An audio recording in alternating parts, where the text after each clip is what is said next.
Good morning, Madam. If it pleases the court, my name is Rabika1 and I am here on behalf of the prosecution.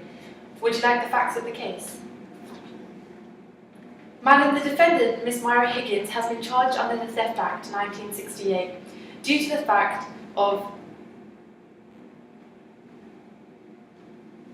and now wishes to appeal for bail. She is pleading not guilty.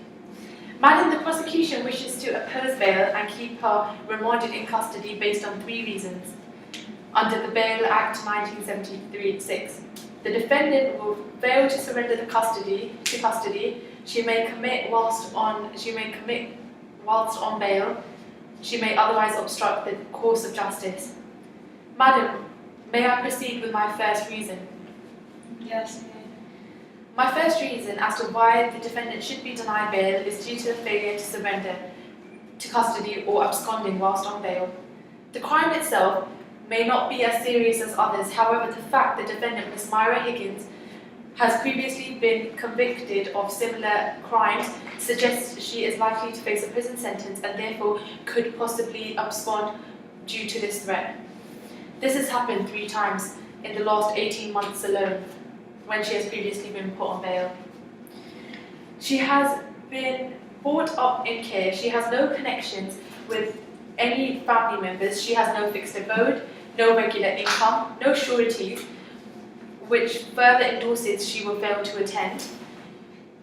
We must also acknowledge she has spent a number of years abroad, suggesting she has ties abroad. This was in Ibiza and India during the 1980s. And again, making it quite easy for her to leave when and as she wishes to. May I proceed with my second reason? Yes.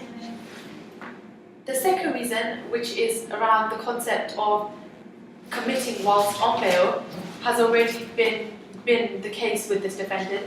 There has already been a warrant issued for her arrest due to failure to attend sentencing at Cranford Magistrates Court dating back 2 months. This also interlinks with my first reason as this defendant has a decent history. She is a repeat offender with quite a significant history of theft in particular. It has also been claimed that at times she abuses alcohol and drugs. The outlook for this case is grim. As it is, there is a high chance of conviction, and therefore not only is there a high prospect of temptation to abscond, but this is also supporting the very likely possibility to commit a further offence whilst on bail. May I proceed with my third reason? You may. The third reason is obstructing the course of justice, as has been previously mentioned. She has no fixed accommodation and is living with an acquaintance who could be seen as a bad influence. The acquaintance, Janice, is a known prostitute and drug addict. She could be quite easily influenced to rely on drugs, and there is an objection to commit further offences. There is an objection to commit further offences to feed this potential habit, as she currently has no fixed abode or income. In this case, we acknowledge the probation service has agreed to find her a hostel place whilst on bail. Was it to say she will stay there and who she is to serve and who is to observe she was there?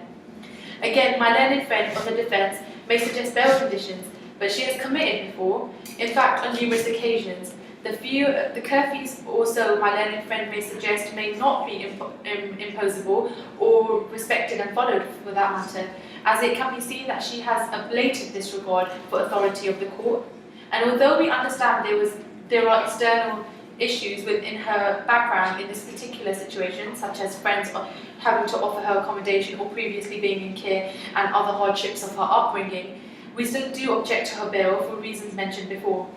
Her personal circumstances should not be taken into consideration and do not outweigh the danger she is to herself and to the public. Thank you, Madam. May I be of any further assistance? That's fine.